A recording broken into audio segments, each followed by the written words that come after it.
My fellow Americans, my first and highest duty as president is to defend our great country and the American people. I swore an oath to uphold the laws of our nation, and that is exactly what I will do. All Americans were rightly sickened and revolted by the brutal death of George Floyd. My administration is fully committed that for George and his family, justice will be served. He will not have died in vain. But we cannot allow the righteous cries and peaceful protesters to be drowned out by an angry mob.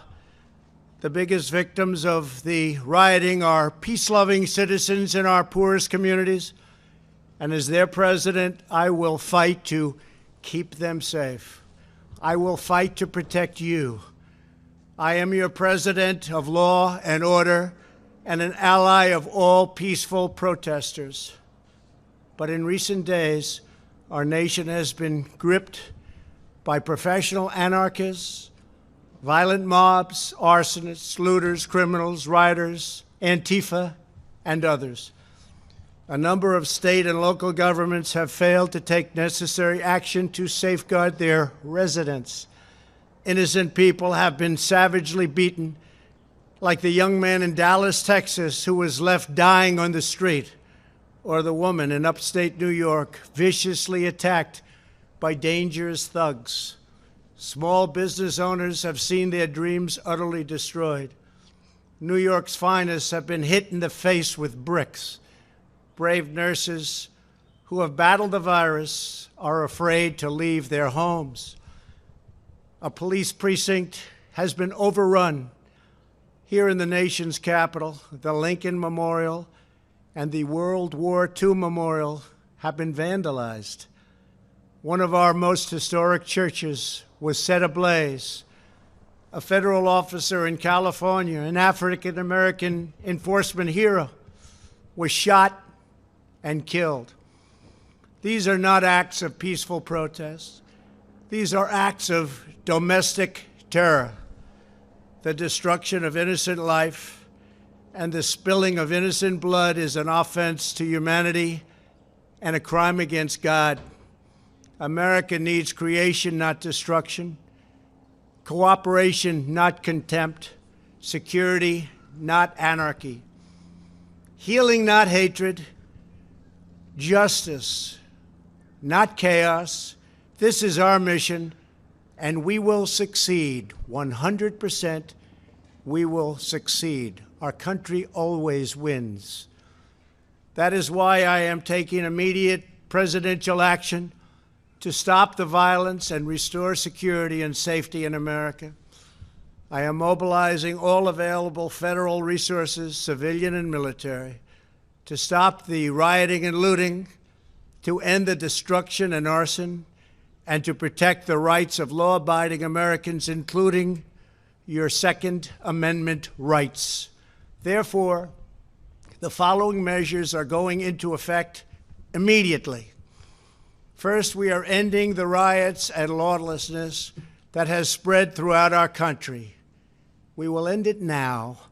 Today, I have strongly recommended to every governor to deploy the National Guard in sufficient numbers that we dominate the streets.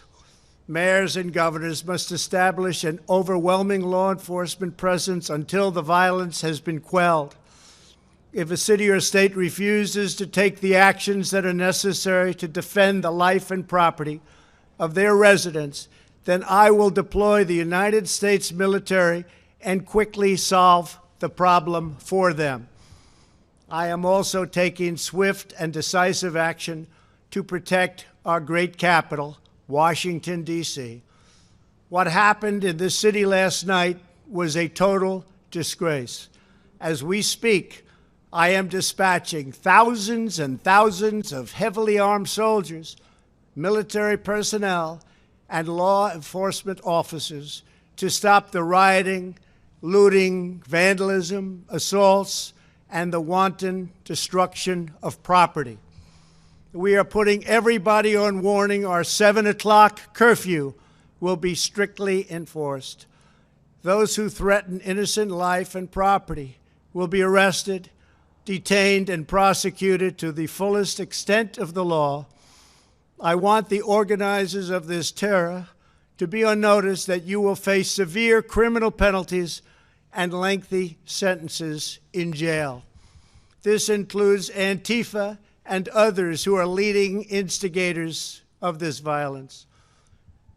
One law and order, and that is what it is. One law. We have one beautiful law.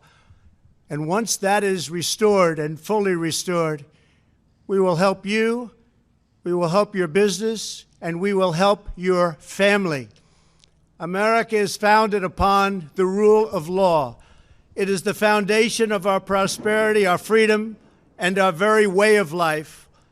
But where there is no law, there is no opportunity. Where there is no justice, there is no liberty. Where there is no safety, there is no future. We must never give in to anger or hatred. If malice or violence reigns, then none of us is free. I take these actions today with firm resolve and with a true and passionate love for our country. By far, our greatest days lie ahead. Thank you very much, and now I'm going to pay my respects to a very, very special place. Thank you very much.